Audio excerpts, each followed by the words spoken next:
Bom dia, pessoal, tudo bem? Meu nome é Caio, vocês já sabem, bem-vindos ao Chá Literário. Se inscrevam aqui embaixo no canal se quiserem. Se não quiserem, não tem problema. Sem nóia, sem neura, sem drama. Só assiste, a gente se vê numa outra semana ou quando vocês estiverem afim, tudo bem? Ótimo. Então, o que a gente vai falar hoje aqui é sobre o livro do André Aciman, O Variações Enigma.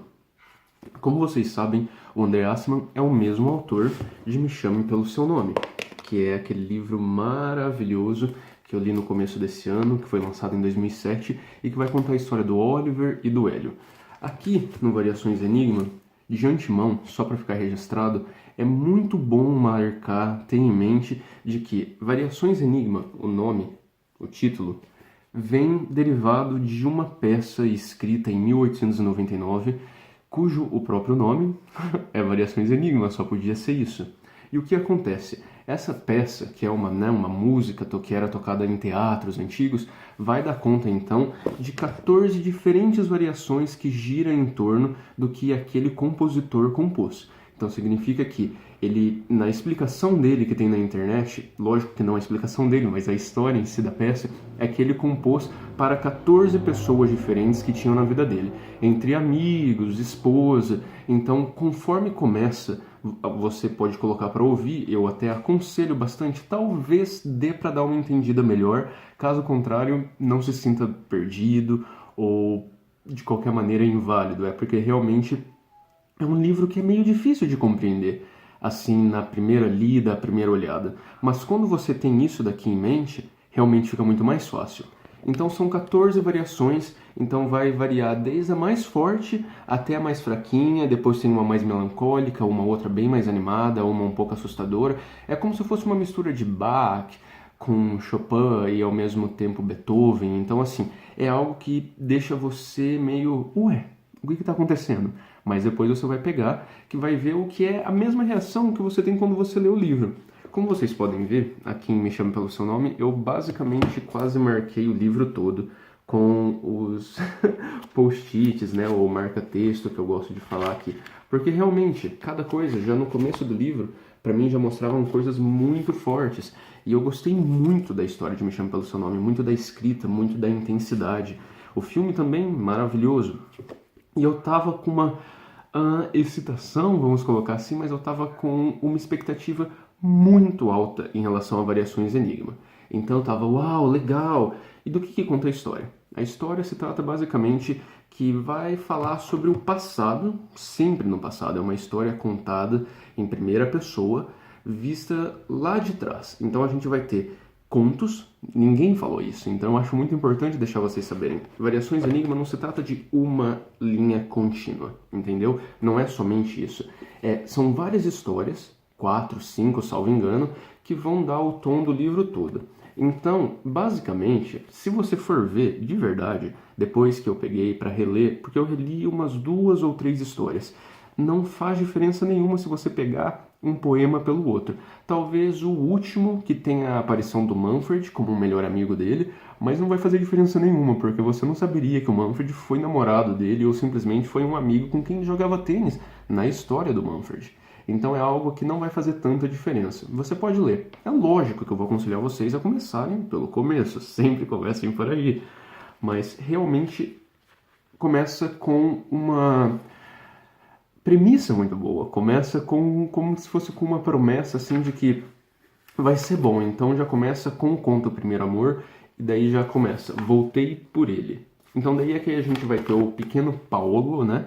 Que na Itália ele se chama Paolo, quando ele está nos Estados Unidos, basicamente se torna para Paul. Ele é como se fosse um Power Rangers, entendeu? Lembra aquele dos anos 90 que a gente apertava assim, o cintinho virava a cabeça? É basicamente isso que acontece com o Paul. Então, quando ele é pequeno, ele é Paolo, e ele vai contar essa história dele se apaixonando pelo marceneiro do pai dele. E, pra mim, apesar de que eu tava lendo o livro muito bem, assim, mas na hora que eu vi que ele tinha uma idade muito pequena, eu acho que ele devia ter 12, salvo engano, 14 anos, e o marceneiro tinha coisa de uns 40, eu já comecei a ficar preocupado, porque é a mesma preocupação que eu tenho com Lolita. É uma escrita magnífica, é algo de outro mundo, é algo que te transporta e por vezes é aí que mora o perigo, porque te faz esquecer da real problemática que está por trás, no caso, pedofilia ou abuso sexual de menores de idade, enfim.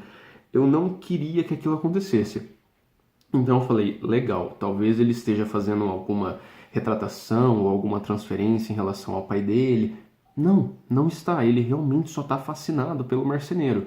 E isso eu comentei em alguns vidinhos pequenininhos, em alguns stories que eu fiz pro meu Instagram.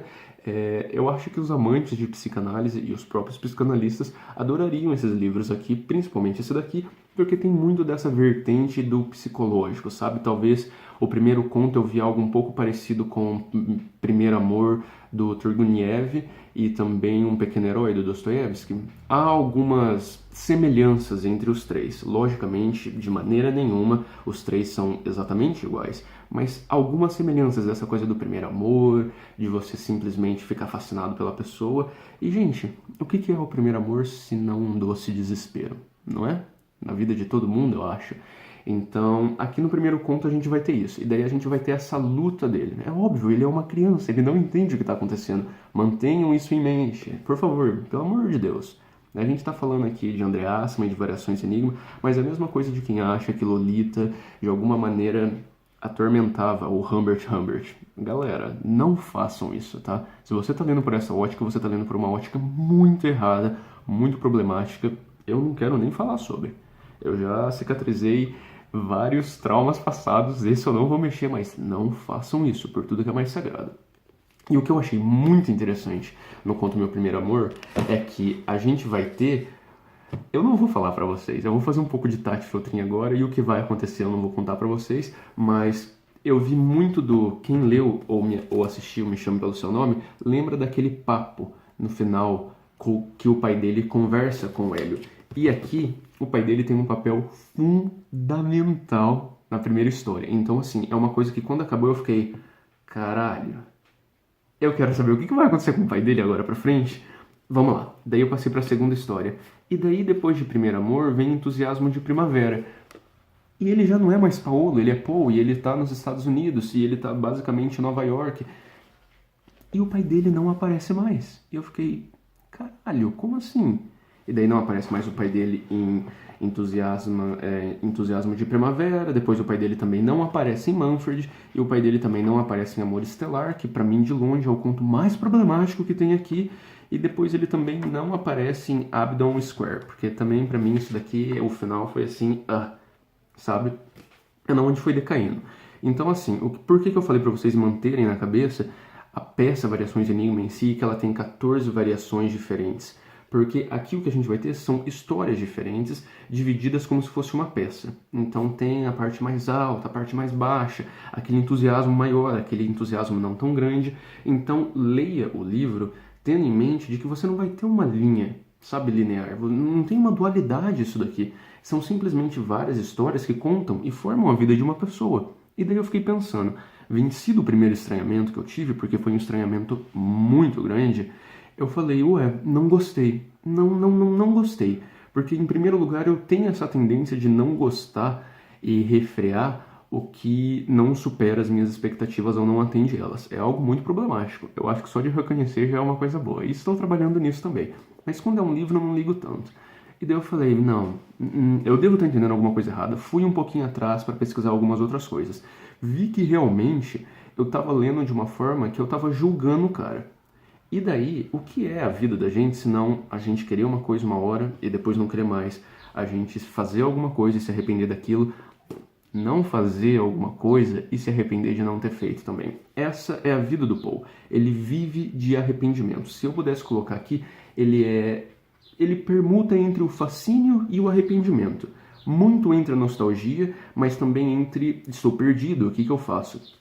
E é um pouco agoniante você ver isso nele, porque você fica pensando, caramba, então ele passou por 5 relacionamentos diferentes e nada? E ele vai acabar realmente dessa maneira? É um pouco torturante de se ver. É realmente um pouco torturante, mas às vezes não deixa de ser verdade na vida de uma pessoa. Eu quero destacar aqui para vocês que tudo isso realmente é uma linha, né? Vai se tratar de uma linha da vida de uma pessoa. E muitas vezes não sai da maneira que a pessoa simplesmente imaginou ou batalhou para aquilo. Ou às vezes a pessoa simplesmente é perdida e se trata da vida dela ou da personalidade dela ser igual a uma peça. Nada linear. por vezes com altos e baixos, e ela não saber do que ela quer. Nisso ela vai sofrer e vai fazer outras pessoas sofrerem com ela. Então eu acho que o trunfo do livro aqui é mostrar, depois que eu fui entender, né, que eu fui reler e que eu ouvi a peça, então dei uma pesquisada, daí eu falei, bom, eu acho que o trunfo que o André Assman quis colocar aqui é realmente isso, de colocar aqui, ó, não vai ser tão legal para todo mundo, igual pode ter sido para você na sua cabeça, mas vai afetar algumas outras pessoas também. E você também vai poder carregar algumas outras pessoas durante o tempo que você está no seu caminho. Então, o primeiro conto para mim é o melhor. Primeiro Amor é de longe você vê aquela escrita que a gente tem conhecida na Itália, que é característica do André Assman, pelo menos por Me Chame Pelo Seu Nome. E Manfred você vai ter todo o entusiasmo e toda a intensidade que o Hélio tem por várias vezes aqui em Me Chame Pelo Seu Nome. Então, assim, é óbvio, eu sou um cara que sou um pouco mais sentimental demais, um pouco, talvez, intenso em emoções. Gente, estamos trabalhando nisso, mas eu acho que se é usado de uma maneira boa, não tem por que ser um problema, entendeu? A não ser quando você quer magoar alguém ou fazer alguma coisa de errado para alguém, daí é complicado. Tirando isso, intensidade não é ruim. Quando administrada da maneira correta, não é ruim, né? Eu acho. Gente, por favor, espero que sim.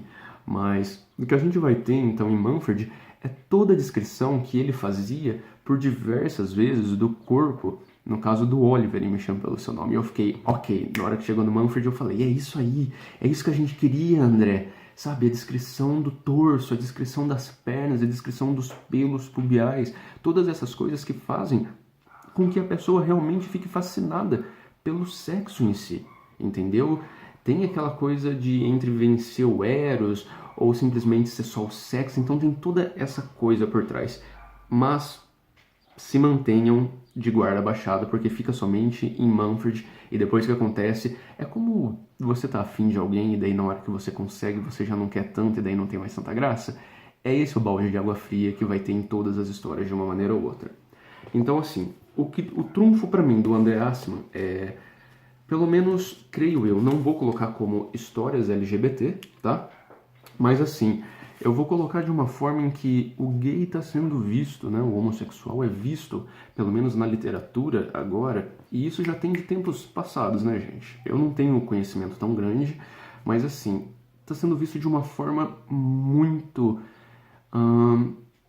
intelectual. É isso que eu poderia colocar, porque em Me Chame Pelo Seu Nome a gente tem a questão da filosofia, a gente tem a questão da arte, a gente tem a questão da literatura, e quando eu comecei a ler e assistir o filme, eu falei, caramba, eu tô me sentindo muito bem representado, pelo menos uma vez na vida, obrigado por não fazer um ser homossexual em que é promíscuo, em que é baixo, em que é, sabe, todas essas outras coisas em que o mundo está acostumado a ver, e que a gente, às vezes, acaba fazendo. A gente fala que quer uma coisa, vai lá e faz outra, quer namorar... Enfim, não vamos entrar nesse mérito agora, mas vocês entenderam. Então eu falei, caramba, legal, porque a gente se apaixona pelo intelecto também. Tem pessoas que se apaixonam pelo intelecto, gente. Apesar de eu ter quase enrolado minha língua inteira ao falar isso, tem gente que se apaixona pelo intelecto. Acredita ou não, é um grande estimulante isso. É um grande levantador de testosterona aí. Porque tem pessoas que não vão se acostumar só com o corpo, até porque tudo isso é efêmero, é passageiro, é bonito, é gostoso, você goza, mas e depois? E o que fica na sua cabeça? E é isso que, aliás, é esse o motivo de que eu não jogo fora a escrita do André Assman para mim, porque ele está rompendo uma barreira muito grande, ao meu ver, porque em Variações Enigma a gente também vai ter muita coisa relacionada ao mundo da arte, muito relacionada ao mundo da música e um pouco dessa pisada na psicanálise. Eu acho fundamental. Eu passei 2 anos e mais alguns meses e ainda estou em um processo de análise e eu realmente acho que se, óbvio, todo mundo tivesse a condição de fazer, seria ótimo. Você começa a se ver como pessoa e isso é maravilhoso. Você começa a reavaliar várias coisas e é por isso que eu estou aqui indicando hoje para vocês, mesmo que não tenha me agradado muito da maneira que eu imaginava, mas me agradou de outra maneira, o que não deixa de ser importante. Então, se você ainda não leu Me Chame Pelo Seu Nome, pode ler, não precisa ler antes. E se você não leu Variações Enigma, também leia, porque é algo muito bom, é uma escrita mais madura, é algo duro, é um soco no estômago de uma certa maneira, para você não ser igual ao Poe, para você se atentar a isso, ou se você você vê que também não é tão ruim. Gente, muito obrigado pela companhia de vocês. A gente se vê na próxima semana. Fiquem com Deus. Tchau, tchau.